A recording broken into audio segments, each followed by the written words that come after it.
Greetings! Today we will be having a post-lab discussion about two labster experiments concerning proteins, protein denaturation and Biret's test for protein.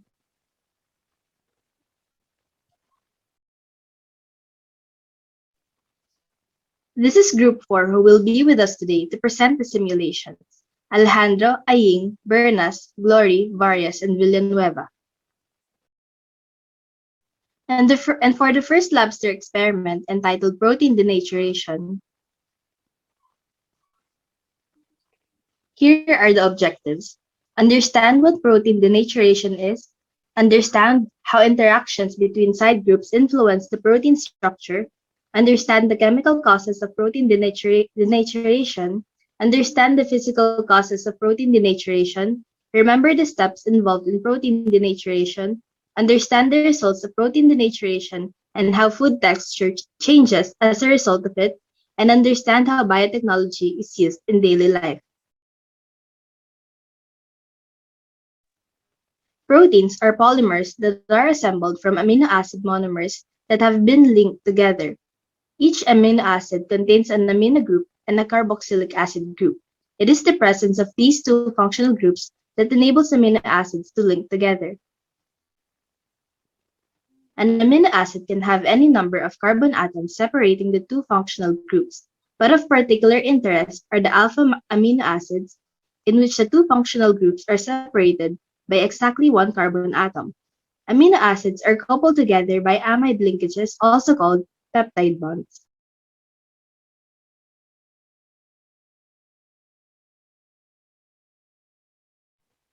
Proteins are generally described in terms of four levels of structure: primary, secondary, tertiary, and quaternary structure. The primary structure of a protein is the sequence of amino acid residues. The secondary structure of protein refers to the three-dimensional conformations of localized regions of the protein. The tertiary structure of a protein refers to its three-dimensional shape.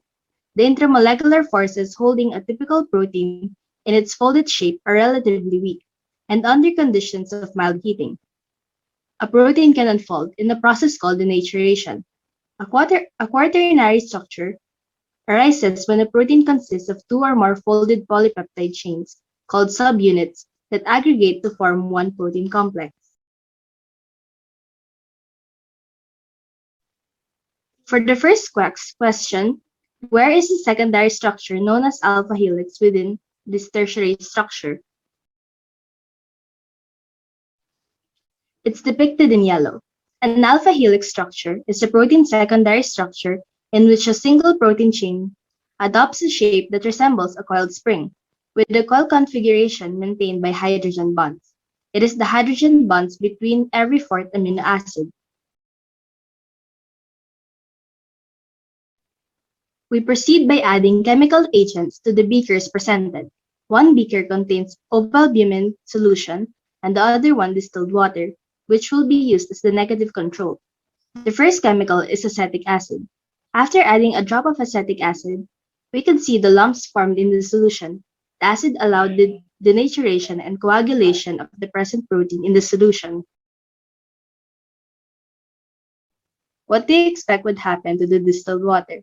There will be less lumps than in the ovalbumin solution. Nothing, as it doesn't contain protein. The color will change due to the addition of acid, or there will be more lumps in the ovalbumin solution. The answer is nothing, as it doesn't contain protein. Water is an experiment control in this case because it does not have protein. You compare the results of the control to the other results of the experiment to ensure that it is done correctly. How do acids denature proteins?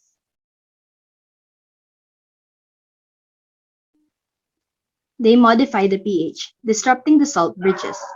Acetic acid modified the pH in the ovalbumin. The salt bridges are disrupted because of the added acid, but since acetic acid is a weak acid, it only partially dissociates the solution. Stronger acids are able to disrupt even the secondary structure. The lumps are formed when the protein secondary structures start interacting between each other in different ways. The next chemical agent to be added is sodium hydrochloride. Like in the first solution, lumps are formed after adding the base. The question is, what levels of protein structure are affected when adding strong bases to them? The answer will be the secondary, tertiary, and quaternary levels. Bases disrupt hydrogen bonds in salt bridges, and prolonged action leads to the actual hydrolysis of peptide bonds. Just like with acids, the level of protein structure affected is dependent on how strong or weak the base is. The next chemical agent to be added in the beakers is ethanol. Upon observation, when added to the ovalbumin solution, huge lumps appeared in comparison to distilled water. The solution remained the same since there are no proteins detected. Adding alcohol to the quaternary, tertiary, and secondary structure can disrupt the hydrogen bonds present in it, resulting in the formation of new interactions between the added alcohol and the amino acids. This causes the proteins to unfold until they reach their primary structure, where new interactions are formed. As you can see from the presentation, the interactions are visible as huge lumps. As a reminder question, what kind of protein interactions are disrupted by the addition of an alcohol? Being discussed earlier, the answer is hydrogen bonds. Putting in alcohol to a protein solution, the hydroxyl functional group disrupts the hydrogen bonds formed between amino acids in the tree structures, and because alcohol is hydrophilic, it will compete for the water binding sites on a protein molecule, dehydrating it and thus denaturing it. Next chemical agent to be added is high concentrated saline solution. According to Labster, salts dissociate in solution into cations and anions. Considering that the saline solution mixed in ovalbumin solution has high concentration, cations and anions have the ability to disrupt the salt bridges found in proteins.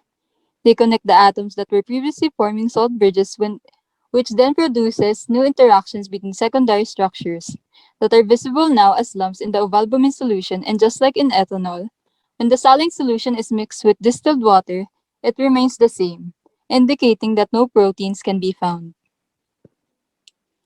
Follow-up question: how can a highly concentrated salt denature a protein? Mentioned a while ago, it would be due to the interactions of cations and anions with the salt bridges. The increased surface tension of water at a very high salt concentrations causes hydration competition between protein and salt ions. Salts denature proteins by removing the essential layer of water molecules from their surfaces. To be added, to be added next to the solutions is copper sulfate.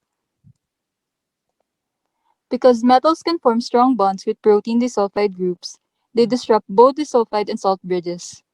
The protein precipitates out of solution as an insoluble metal protein salt as a consequence. Huge lumps are still seen in the evolving solution and none in distilled water.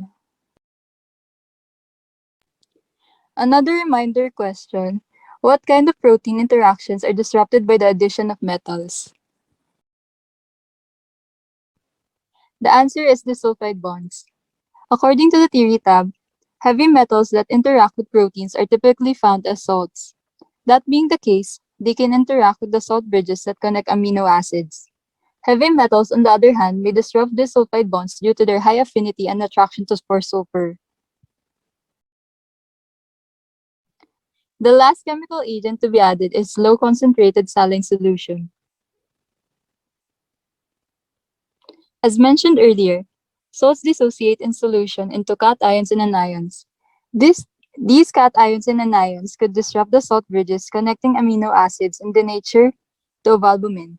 Nonetheless, the concentration mixed in the two beakers is so low that no charged chemical species interact with the amino residues, resulting in no denaturation. Observing the presentation, the solution stays the same when mixed with both ovalbumin and distilled water. For the last question, regarding the causes of chemical denaturation, why do salts need to be at a high concentration to affect the protein structure? It's to have enough ions to interact with the salt bridges in the proteins. The added salt to the solution should have enough cations and anions interacting to be able to disrupt the salt bridges formed between amino acids. If not, proteins will remain folded and functional as before the salt was added.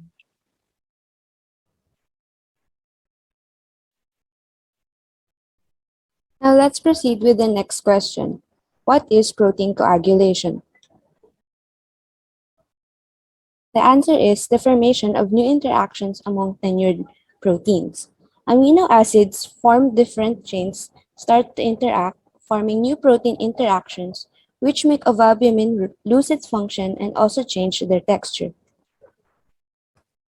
Next question. Casein is one of the most abundant proteins in milk. Which one of these compounds should not cause its denaturation if we add them to a glass of milk? And the answer is diluted saline solution. Compared to alcohols and acids who denature proteins very easily, and also salts who need to be highly concentrated to make proteins lose their structure. Next, what happens when proteins in egg whites are denatured? And the answer is they lose their 3D functional structure. Remember that denaturation is a process where proteins lose the interactions that keep them folded in order to perform their original function. So when proteins in egg whites are denatured, they lose their 3D functional structure and create a new structure. Now let's talk about protein denaturation caused by a physical agent. The first physical agent we used was heat. For this experiment, we heated some of albumin dissolved in water at 100 degrees Celsius and saw what happens during the process. After 60 seconds, started to denature and coagulate. You can see that the solution changed a bit. Why is this happening? Heat increases the kinetic energy of molecules. This means that protein chains move faster, leading to the disruption of interactions between amino acid residues. Now let's look at it on a molecular level.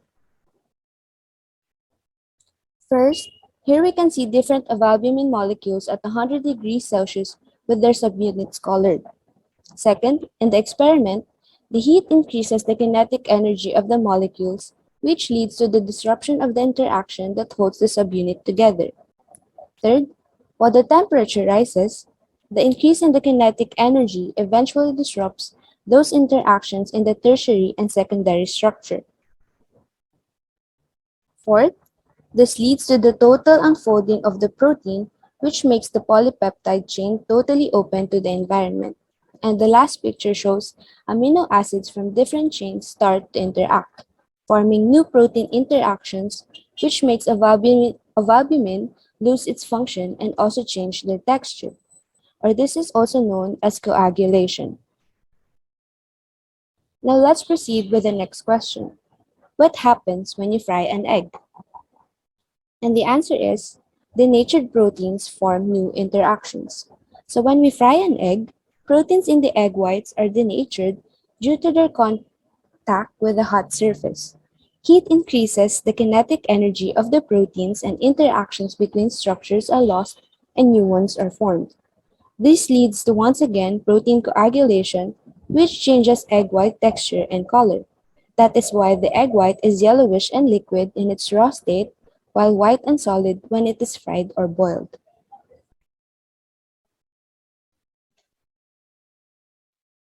Moving on to the last questions for the first lobster post-lab discussion. What is gelatin? The answer would be a food ingredient produced by a denaturation process. Gelatin is a pure protein that is used in food. It is made from the thermal denaturation of collagen. For a more detailed explanation, let's look at the illustration. According to Biochemistry Bob, when collagen is heated, the triple helix unravels and the secondary structure is partially lost. This is known as collagen denaturation, so gelatin is simply denatured collagen. Because collagen is insoluble in water, the hydrolysis reaction is catalyzed by acids or bases. The helical junction zones act as crosslinks, allowing microscopic gelatin networks to form. These water molecules are now trapped within the pores of the gelatin network. Gelatin hydrogels have the ability to hold a large amount of water within their network without dissolving. This explains why a jelly jiggles. The gelatin network maintains overall structural integrity, but the water phase prevents it from solidifying. Gelatin reliquefies once the temperature is raised above the gel-solid transition temperature. To put it simply, collagen denaturation produces thermoreversible gelatin. Water molecules in the gelatin solution become trapped within the gelatin network at the solid gel transition temperature, resulting in the formation of a semi-rigid gel. One of the most common examples of gelatin is the table jellies.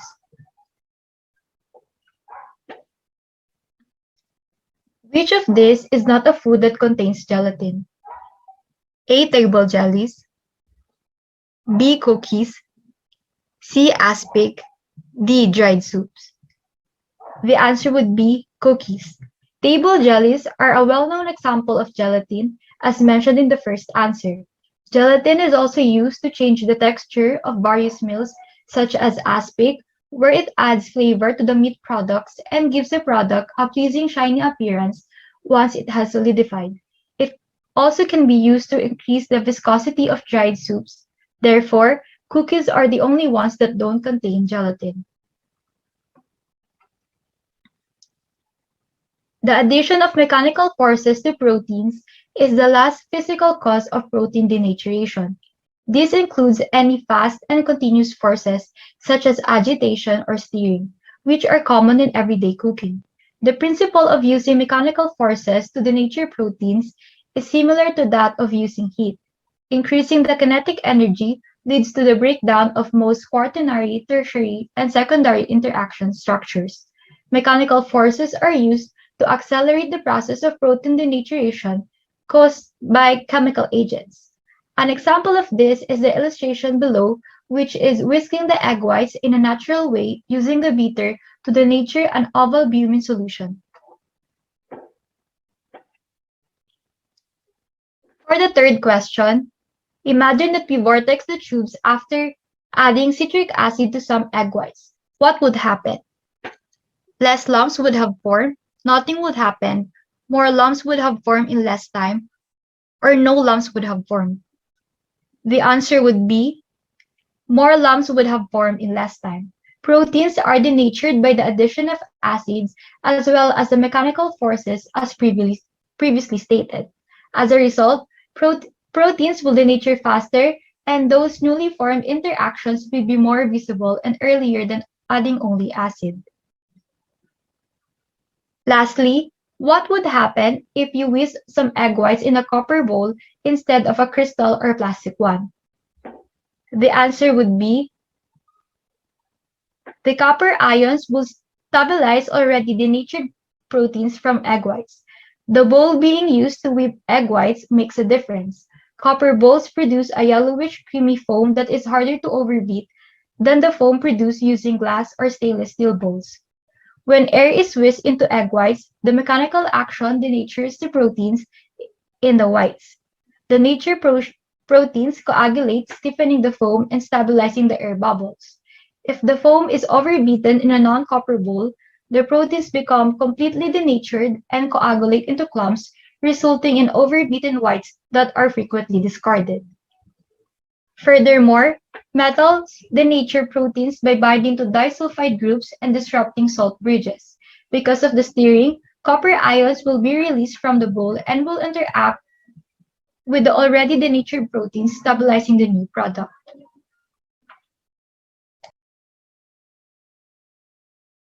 Moving forward to the second lobster activity entitled Urease Test for Protein.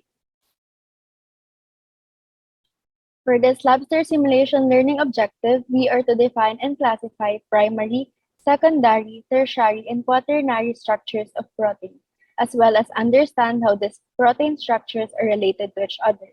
And lastly, to test the protein's presence in food samples. Let's begin this lobster simulation by discussing and defining what is protein. According to Biology Dictionary, a protein is a naturally occurring, extremely complex substance that consists of amino acid residues joined by a peptide bond. Proteins are composed of many building blocks called amino acids, which are attached to one another in long chains. Proteins are present in all living organisms and include many essential biological compounds, such as enzymes, hormones, and antibodies. But what are the structure of proteins? To give a quick overview, the primary structure is the linear amino acid sequence, while the secondary refers to the formation in which a long polypeptide can exist. The tertiary structure is a three-dimensional shape at which polypeptide chains can become functional. For the quaternary structure, it is defined as the complex protein structure because of its multiple polypeptides. Now we are about to answer the questions raised during the simulation activity. For the question number 1, amino acids are linked by a specific type of covalent compound. Covalent bond. The reaction producing this bond also produces one water molecule. What type of bond links amino acid together in a chain? The answer is letter A, peptide bonds. A covalent peptide bond links two amino acids, thereby forming a long chain. Peptide bonds occur between an amino group and a carboxyl group of neighboring amino acids. The reaction producing peptide bonds also produces one water molecule. Next, a sequence of amino acids or a polypeptide grows from the N-terminus to the C-terminus. The linear sequence of amino acids within a protein is considered long structure of protein. The correct answer for this one is primary structure, because it is the linear sequence of amino acids. Next, which level of protein structure is formed by the weak bonds between oxygen and hydrogen atoms within the polypeptide backbone? The correct answer for this item is secondary structure. The oxygen and hydrogen atoms within the polypeptide backbone can form hydrogen bonds. For the succeeding question, which of the following is a secondary protein structure? The answer is C, alpha helix. Two basic types of secondary protein structures are alpha helixes and beta sheets. Secondary structure results from the folding of the protein. The folding can result in alpha helixes or beta pleated sheets. These folds are held together by hydrogen bonds. Now let's move forward to the execution of the Buret's test. The Buret reagent will reveal the presence of protein. A positive result is indicated by changes in color from blue to dark purple. First, we'll add Buret's reagent on each of the tubes, then we'll observe as the colors changes. For the next question, a positive control is a sample known to give positive results for the given test. What is the purpose of a positive control? The answer is A, to verify that the negative results are valid. A positive result from the positive control, even if the samples are negative, will indicate that the procedure is optimized and working. It will verify that any negative results are valid. For the last question, does Alice's salad contain proteins? The answer is no. The tube containing Alice's salad turned blue, indicating that protein is not present. Thank you so much. We hope we've discussed the answers, the experiments conducted, and the simulations well. Have a good day. But before we end, here are our references.